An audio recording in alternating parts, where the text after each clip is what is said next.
Shalom saudara terkasih di dalam Yesus Kristus Tuhan. Saudara, pada saat ini saudara dimanapun saudara berada, kiranya damai sejahtera Tuhan menyertai memberkati saudara. Kiranya Roh Kudus yang memberikan hikmat pengertian untuk mengerti memahami rencana dan kehendak Tuhan dalam kehidupan kita saudara. Kiranya di saat kehidupan kita banyak hal yang perlu kita pahami, karena dalam kehendak Tuhan ya, di setiap kehidupan kita itu ada Tuhan yang mau berperan di setiap apapun yang kita lakukan saudara. Dan topik yang mau saya angkat pada saat ini ialah ini sangat orang yang betul-betul memahami firman Tuhan, orang yang dewasa firman Tuhan, dan orang yang dituntun Roh Kudus yang bisa mengerti memahami rencana dan kehendak Tuhan dalam hidupnya, maka dia akan bisa melihat apakah topik ini akan betul-betul memang sesuai dengan kehendak Tuhan, atau motivasi mereka yang hanya untuk keinginan dan motivasi lain yang mereka lakukan saudara. Dimana pada saat ini saudaraku, topik yang saya mau angkat untuk kita semua ialah sangat gampang untuk membuat gereja besar dan banyak jemaatnya ya. Dan pada saat ini saudara, di dalam perjalanan kehidupan saya sebagai orang Kristen kurang lebih 8 tahun ya, saya pun dari dulu iman yang kecil ya, yang tidak mengenal Tuhan sama sekali, dan bertahap dan pada saat hari ini saudara ya, banyak hal yang saya tidak mengerti, dan setelah saya pelajari dan setelah saya pahami terlebih, saya pikirkan semuanya pagi siang malam, Roh Kudus bekerja dalam kehidupan saya saudara.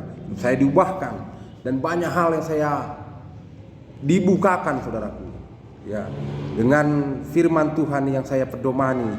Jadi sebetulnya cara untuk membuat gereja besar dan banyak jemaatnya itu sangat gampang ya. Itu udah banyak dibuktikan oleh beberapa gereja ya, tidak semua gereja, tetapi ada beberapa gereja yang melakukannya saudara ya. Dari hal yang pertama dia miliki adalah dana ya, uang ya pastinya. Dengan uang yang dia miliki, dia bangun gereja sebesar mungkin, semegah mungkin, dan dia memiliki sound system yang sangat baik saudara ya, sangat baik ya, seperti pertunjukan besar. Dan dengan hal tersebut dia bisa mendatangkan banyak jemaat saudara ya.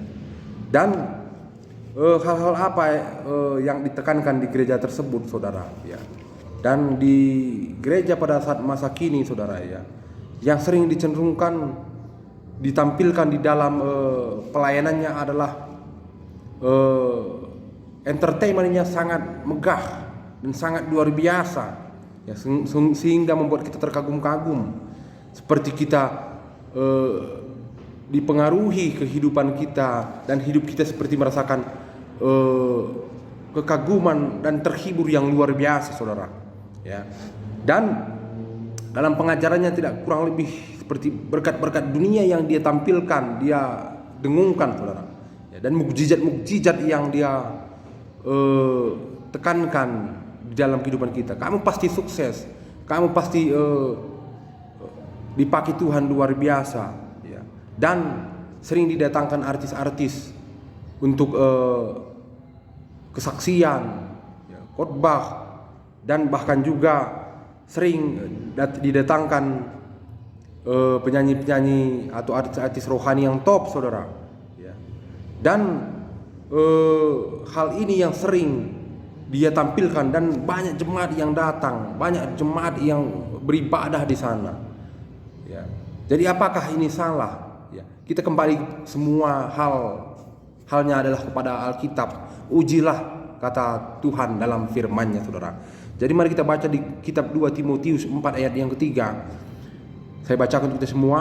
Karena akan datang waktunya orang tidak lagi menerima ajaran sehat, tapi mereka akan mengumpulkan guru-guru menurut kehendak untuk memuaskan keinginan telinga mereka ya. Jadi kenapa orang banyak berbondong-bondong ke satu tempat, ke gereja tersebut, ke tempat ibadah tersebut saudara? Karena mereka hanya ingin untuk melihat bahwa di situ ada kemewahan ya, ada berkat-berkat yang dia terus beritakan, ada hal-hal yang wow yang dia lakukan. ada entertainment yang sangat menarik. Dia merasakan bernyanyi dengan luar biasa, dia rasakan, saudara. Ya. Jadi fokusnya adalah dirinya, ya. Bukan Tuhan yang dia fokuskan. Ya. Dan ini yang timbul sekarang terjadi gereja-gereja besar dan gereja-gereja superpower pada saat ini, saudaraku. Ya. Dan saya sudah pernah beberapa kali beribadah di sana. Ya, saya tidak sebutkan nama gereja tersebut, ya. Dan sangat gampang, saudara. Ya. Dan dengan situasi banyak jemaat tersebut, dan dengan penekanan berkat-berkat dan persembahan-persembahan dan sebagainya, sangat banyak mereka bisa mengumpulkan uang dari persembahan jemaat tersebut, saudara. Dan di ayat selanjutnya saya akan bacakan kepada kita semua di kitab Yesaya ke-29 ayatnya ke-13. Dan Tuhan telah berfirman, oleh karena bangsa-bangsa ini datang mendekat dengan mulutnya dan memuliakan aku dengan bibirnya, padahal hatinya jauh daripadaku, dan ibadahnya padaku hanyalah perintah manusia yang dihafalnya, saudara. Ya, jadi kita Tuhan berkata dalam firman-Nya ini, kita dengan mulut, ya, bibir, tetapi hatinya jauh daripada aku. Yang kita fokuskan hanya untuk kita, saudara. Bagaimana kita senang, kita merasakan ketakjuban, tetapi yang Tuhan mau hati kita. Bagaimana hidup kita di setiap hari, di setiap keadaan apapun hidup kita mengandalkan Tuhan, saudara. Ya. Dan saya perlu tekankan juga kembali, kenapa hal ini salah. Karena yang saya katakan tadi, saudara, hal-hal yang ditekankan di gereja tersebut adalah berkat-berkat dunia, mukjizat, ya, yang seharusnya itu adalah bukan yang utama. Yang utama itu adalah perintah Tuhan. Jangan berbuat dosa lagi, pikul salib sangkal diri, serupa segambar dengan Tuhan, menghidupi Tuhan Yesus dalam kehidupan kita, ya. Iman yang dewasa, iman yang militan, bukan iman yang anak-anak, saudara. Jadi saat dia sedikit-sedikit dia kecewa sama Tuhan, sedikit-sedikit dia mengutuki Tuhan, sedikit-sedikit kehidupannya bermasalah, dia menyalahkan Tuhan. Itu yang sering terjadi. Dan apa dampak yang ditimbulkannya, saudara? Dampak yang ditimbulkannya ialah jemaat yang tidak bertumbuh, dan tidak pikul salib sangkal diri, ya. Tidak ada keadilan kasih di gereja tersebut, saudara. Bahkan tidak saling mengenal, cuek, cuman di dalam gereja itu aja dia menyembah bersama-sama, tapi di luar itu mereka seperti orang yang tidak mengenal, saudara, ya, karena saking banyaknya. Jadi seolah-olah segala halnya ibadah yang dilakukan tersebut hanya di gereja, tapi di kehidupan mereka sehari-hari mereka tidak lakukan, ya. Dan tidak ada serasa senasib dan sepenanggungan, saudara.